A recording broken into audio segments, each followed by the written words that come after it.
Anti scan क्या है? क्या ये महिला को कराना चाहिए? और एंटी स्कैन से क्या बच्चे के जेनेटिक रिस्क का पता चलता है? वो एक स्क्रीनिंग टेस्ट है। ये समझना जरूरी है कि एंटी स्कैन जो होता है एक स्क्रीनिंग टेस्ट होता है, वो परमानेंट टेस्ट नहीं होता है, फाइनल टेस्ट नहीं होता है। अगर वो पॉजिटिव आता है उसको हम कंबाइन करते हैं ब्लड टेस्ट से और उसके बाद हम एक निष्कर्ष पे पहुंचते हैं कि उसको जेनेटिक दिक्कत है कि नहीं है। शुरुआती प्रेगनेंसी में जो ब्लीडिंग होती है वो नॉर्मल है या खतरे का निशान है? और इम्प्लांटेशन ब्लीडिंग और मिसकैरेज में फर्क कैसे समझे? कुछ यूट्रस में चेंजेस हो रहे हैं, कुछ हार्मोनल चेंजेस हो रहे हैं जिसकी वजह से थोड़ी बहुत ब्लीडिंग हो जाती है। और जो मिसकैरेज होता है उसमें हैवी ब्लीडिंग होती है, पेन होता है, क्रैम्पिंग होती है। प्रेगनेंसी में हार्टबर्न और एसिडिटी को कैसे मैनेज करें? कि अगर प्रेगनेंसी है तो आपको कच्चा पपीता नहीं खाना है। ट्विंस का पता पहले अल्ट्रासाउंड में कैसे चलता है? Welcome to C news Bharat podcast और मैं हूं आपके साथ ज्योति श्रीवास्तव। आज हम जिस विषय पर बात करने जा रहे हैं उस विषय को लेकर लोगों के मन में कई भ्रांतियां और कई तरह के कंफ्यूजन होते हैं। विषय है गर्भावस्था या प्रेगनेंसी। अमूमन जब एक औरत मां बनती है तो वो कुछ ऐसे अनुभव महसूस करती है जो शायद उसने पहले कभी ना किए हों। और प्रेगनेंसी के दौरान क्या करना चाहिए, क्या नहीं करना चाहिए और किन चीजों का विशेष ध्यान रखना चाहिए, इन सभी विषयों पर आज हम डिटेल से इस पॉडकास्ट में जानेंगे। हमारे साथ इस वक्त मौजूद हैं देश की जानी मानी गायनोकोलॉजिस्ट, आईवीएफ एक्सपर्ट और दीवा आईवीएफ लखनऊ की director doctor Vaishali Jain. Doctor Vaishali Jain, आपका बहुत बहुत स्वागत है हमारे पॉडकास्ट में। हेलो ज्योति। हेलो। सबसे पहले प्रेगनेंसी के बारे में कुछ बेसिक चीजें बताइए जो महिलाओं को ध्यान रखनी चाहिए। देखिए, जो प्रेगनेंसी है एक सौभाग्यपूर्ण और आनंदमय सफर है उसका। और एक नया चैप्टर उसके लाइफ में चालू होता है। उसके शारीरिक बहुत सारे चेंजेस होते हैं उसके बॉडी में और कुछ भावनात्मक चीज़ें भी होती हैं। और इस सफ़र में उसको अपने फैमिली का सपोर्ट चाहिए और डॉक्टर की सलाह से वो अच्छे से ये सफ़र कर सकती है। और एक लंबा सफ़र होता है 9 महीने का। जो हमने प्रेगनेंसी को 3 ट्राइमेस्टर्स में हमने डिवाइड करा है। फर्स्ट ट्राइमेस्टर, सेकेंड ट्राइमेस्टर और थर्ड ट्राइमेस्टर। तो हर जो ट्राइमेस्टर है उसके अलग साइंस होते हैं, सिम्टम्स होते हैं और ऐसे ही बेबी की ग्रोथ भी उसके अकॉर्डिंग ही होती है। तो इन सब उसको सलाह से वो इसको पार कर सकती है। एंटी स्कैन क्या है? क्या ये महिला को कराना चाहिए? और एंटी स्कैन से क्या बच्चे के जेनेटिक रिस्क का पता चलता है? देखिए, न्यूकल ट्रांसलूसेंसी एक तरह का अल्ट्रासाउंड होता है और न्यूकल ट्रांसलूसेंसी उसमें हम मेजर करते हैं जो बच्चे के गर्दन के पिछले हिस्से में कुछ द्रव इकट्ठा होता है और उसकी हम डेप्थ नाप के हम कुछ जेनेटिक डिजीज के बारे में पता कर सकते हैं। एंटी स्कैन से हम 2-3 जेनेटिक प्रॉब्लम है, आपने डाउन सिंड्रोम बहुत सुना होगा, तो डाउन सिंड्रोम एक हम पता लगा सकते हैं। इसके अलावा ट्राइसोमी 13 और 18 जो बहुत ही लीथल होती है उसको हम एज अर्ली एज 11 हफ्ते से 14 हफ्ते के दौरान पता लगा सकते हैं। वो एक स्क्रीनिंग टेस्ट है। ये समझना ज़रूरी है कि एंटी स्कैन जो होता है एक स्क्रीनिंग टेस्ट होता है, वो परमानेंट टेस्ट नहीं होता है, फाइनल टेस्ट नहीं होता है। अगर वो पॉजिटिव आता है उसको हम कंबाइन करते हैं ब्लड टेस्ट से और उसके बाद हम एक निष्कर्ष पे पहुंचते हैं कि उसको जेनेटिक दिक्कत है कि नहीं है।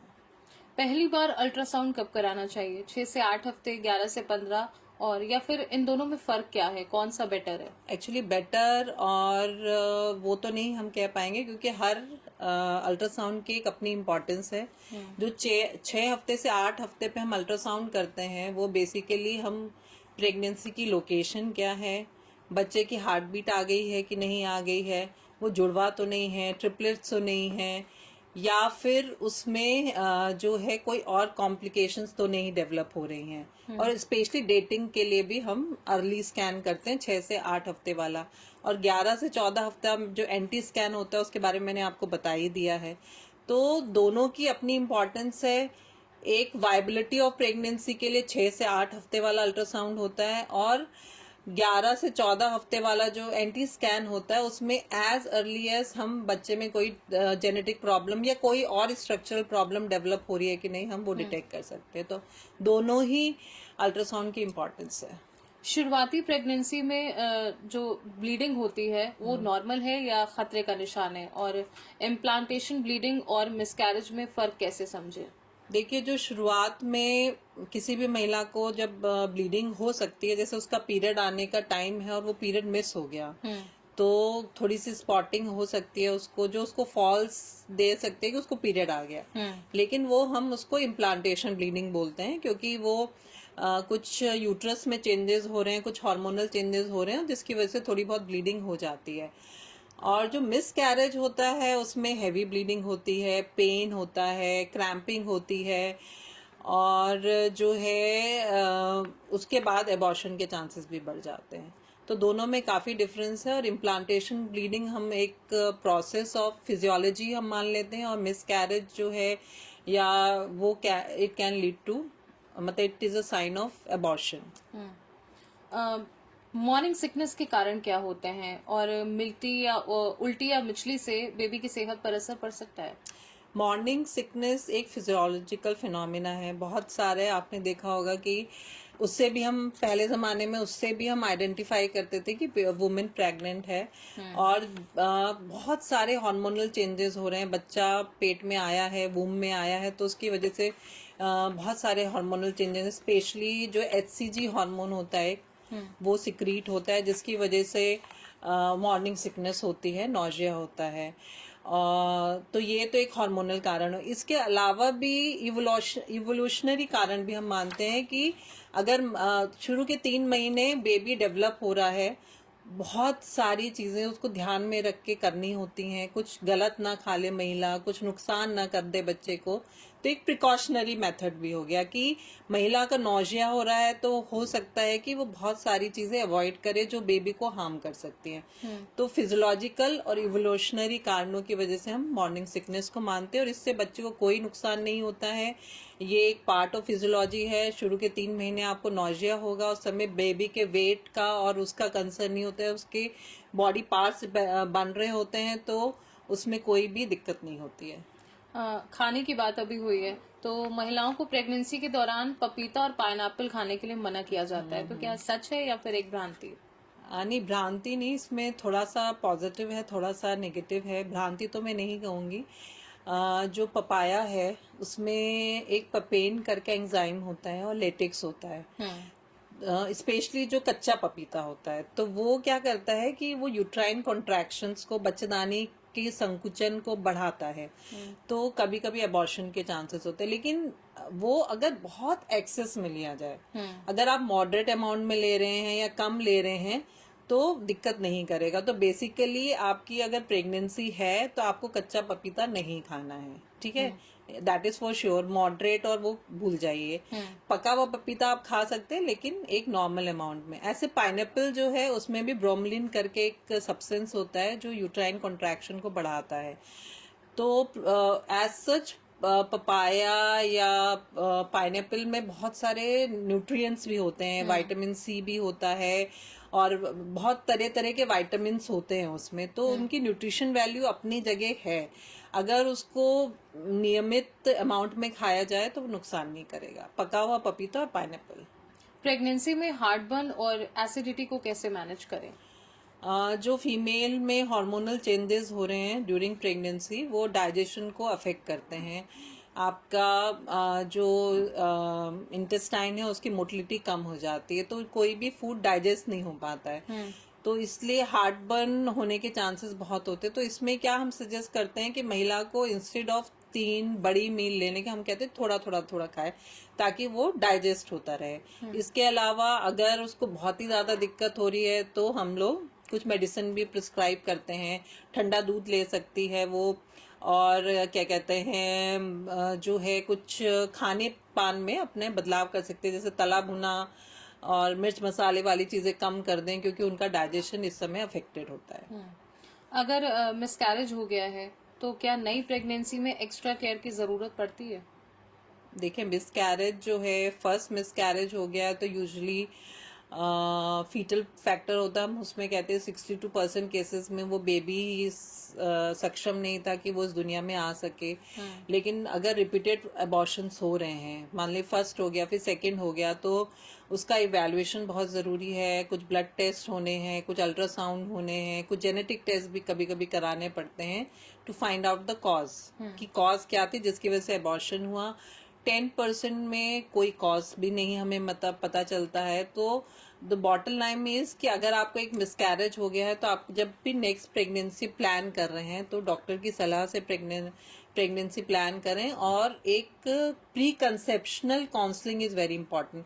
आप अगर प्रेगनेंसी होने के बाद जा रहे हैं तो हम भी बहुत कुछ नहीं कर पाएंगे आपकी मदद, लेकिन आप प्री कंसेप्शन काउंसलिंग कर रहे हैं, आप कुछ सपोर्टिव मेडिसिन प्रेगनेंसी से पहले ले रहे हैं, तो डेफिनेटली वो आपको हेल्प करेगा। हाँ, ट्विंस का पता पहले अल्ट्रासाउंड में कैसे चलता है?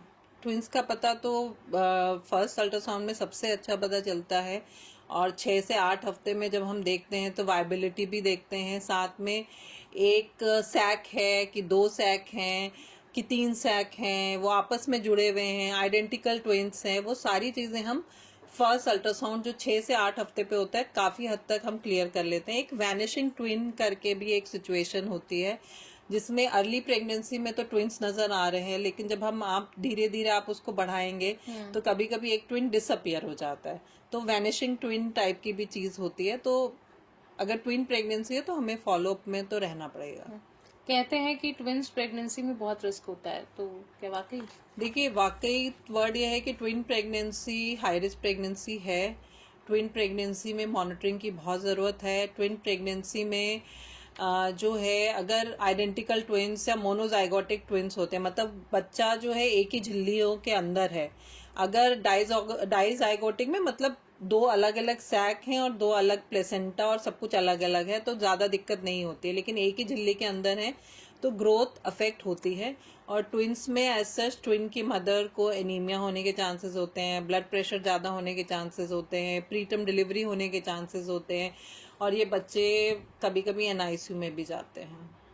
मूड चेंज प्रेगनेंसी में नॉर्मल है या फिर टेंशन की बात? और इसमें खासकर पार्टनर की क्या भूमिका रहती है? मूड चेंज जो है प्रेगनेंसी में एक बिकॉज ऑफ हार्मोन्स जो हैं, हमने एचसीजी हार्मोन पढ़ा या जो भी हार्मोन्स हैं, एस्ट्रोजन वगैरह, बहुत सारे हार्मोनल चेंजेस हो रहे हैं, तो वो मूड स्विंग्स भी करते हैं। और एक पोस्टपार्टम डिप्रेशन भी, मतलब इवन डिलीवरी के बाद भी, प्रेगनेंसी के बाद भी महिलाओं को पोस्टपार्टम डिप्रेशन होने की के चांसेस रहते हैं। और जो है उनको एक तरह की चिंता भी होती है कि पता नहीं प्रेगनेंसी का आउटकम क्या रहे, कोई कॉम्प्लिकेशन तो नहीं होगा। वो महिला जो पहली बार माँ बन रही होती है उसको डर लग रहा होता है कि डिलीवरी के समय क्या होगा। तो ये सारी चीज़ें उसको अफेक्ट करती हैं, और पार्टनर का और फैमिली का सपोर्ट तो बहुत ज़रूरी है हर लेवल पे कि सब अच्छा होगा, डॉक्टर की सलाह से सब बेटर होगा, तो दैट इज़ वेरी इंपॉर्टेंट। अभी आपने कहा कि चिंता होती है महिला को, तो ये चिंता और घबराहट ये नॉर्मल है? चिंता नॉर्मल है, घबराहट थोड़ा बहुत नॉर्मल है। अगर उसका हम लोग उसके पैरामीटर्स भी चेक करते हैं, अगर मान लीजिए उसका हार्ट रेट बढ़ा हुआ है, पल्स रेट बढ़ा हुआ है, तो फिर वो पैथोलॉजिकल है। वरना अगर उसको घबराहट और चिंता है, कभी कभी महिला हमारे पास आती है, जब वो आती है तो उसका ब्लड प्रेशर भी बढ़ा हुआ होता है, तो ये सारे कॉमन वो है, मतलब ये उस तरह से प्रेजेंट कर सकती है। लेकिन वो पैथोलॉजिकल हो जाए, मान लीजिए ब्लड प्रेशर कंटिन्यूसली बढ़ा ही आ रहा है, स्ट्रेस की वजह से उसका पल्स रेट बढ़ा आ रहा है, तो दिक्कत की बात है। अदरवाइज पार्ट ऑफ वो है। और चिंता तो डेफिनेटली एंजाइटी और चिंता तो होएगी अगर प्रेगनेंसी है तो। हाई रिस्क प्रेगनेंसी क्या है और किन संकेतों से पता चलता है कि हाई रिस्क प्रेगनेंसी है? हाई रिस्क प्रेगनेंसी यानी कि उच्च जोखिम गर्भावस्था। तो कुछ सिचुएशंस हाई रिस्क प्रेगनेंसी में यह होता है कि महिला या बच्चे को प्रेगनेंसी के दौरान या डिलीवरी के दौरान कुछ भी कॉम्प्लिकेशंस होने के संभावना एज कंपेयर टू जो लो रिस्क प्रेगनेंसी है उसमें ज़्यादा है। अब वो हाई रिस्क प्रेगनेंसी उसको बिकॉज ऑफ प्रीवियस फैक्टर्स हो सकते हैं, मान लीजिए उसको ऑलरेडी डायबिटीज़ है, उसको हाइपरटेंशन है, उसको लिवर डिजीज़ है, वो ओबीज है, बहुत ही 40 साल की उम्र में उसको प्रेगनेंसी हो रही है, और बहुत सारे मेडिकल फैक्टर्स भी हैं, उसको फाइब्रॉयड है, तो वो एक हाई रिस्क प्रेगनेंसी हो गई।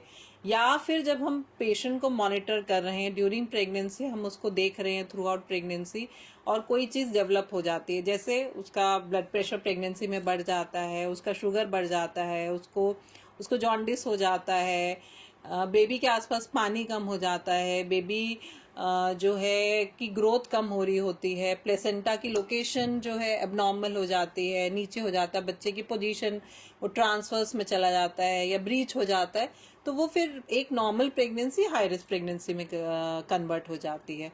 तो वो पहले की स्थिति और ड्यूरिंग जब हमें वो दिखा रही है तो हम उसको लेबल करते हैं हाई रिस्क प्रेगनेंसी।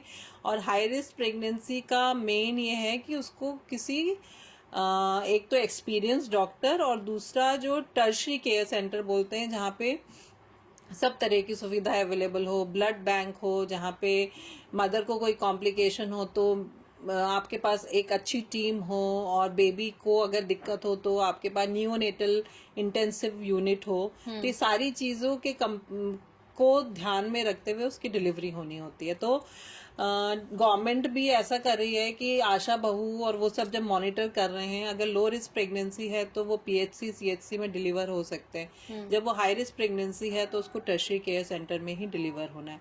सिम्टम्स तो अब जैसे महिला का 2 किलो वजन बढ़ना चाहिए, और उसका वजन जो है 2 किलो से ज़्यादा बढ़ रहा है, तो she can and up in PIH, मतलब उसका ब्लड प्रेशर बढ़ने के चांसेस है। मान लीजिए आपके पास विजिट में है, उसका ब्लड प्रेशर बढ़ा हुआ है, उसको खून की कमी है, उसको सांस फूल रही है, उसको टाइम से पहले दर्द चालू हो गया, तो ये सारी चीज़ें sign and symptoms of high risk pregnancy हैं। इसके कारण क्या क्या होता है, किन कारणों से?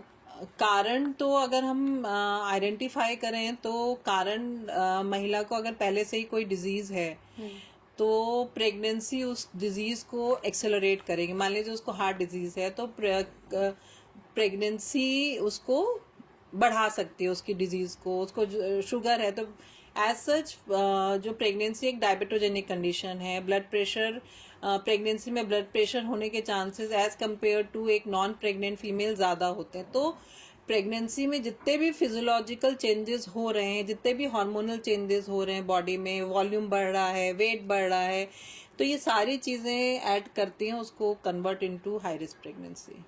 इसको हाई रिस्क प्रेगनेंसी को मैनेज कैसे करें, अगर पता हाई चल जाए? रिस्क प्रेगनेंसी को मैनेज के लिए फ्रीक्वेंट विजिट टू डॉक्टर, जहाँ पे हम जैसे 28 हफ्ते के बाद हम 2 हफ्ते पे बुलाते हैं। हो सकता है आपका डॉक्टर आपको हर हफ्ते बुलाए या हर तीसरे दिन पे बुलाए। तो इंटेंसिव मॉनिटरिंग की आपको भी ज़रूरत है और बेबी को भी ज़रूरत है। तो टाइम टू टाइम, मतलब जो भी आपकी विजिट टू डॉक्टर होगी वो बढ़ जाएगी। कोई कहता है कि प्रेगनेंसी हो तो आराम करो, बच्चा आराम से पैदा होगा, नॉर्मल डिलीवरी होगी।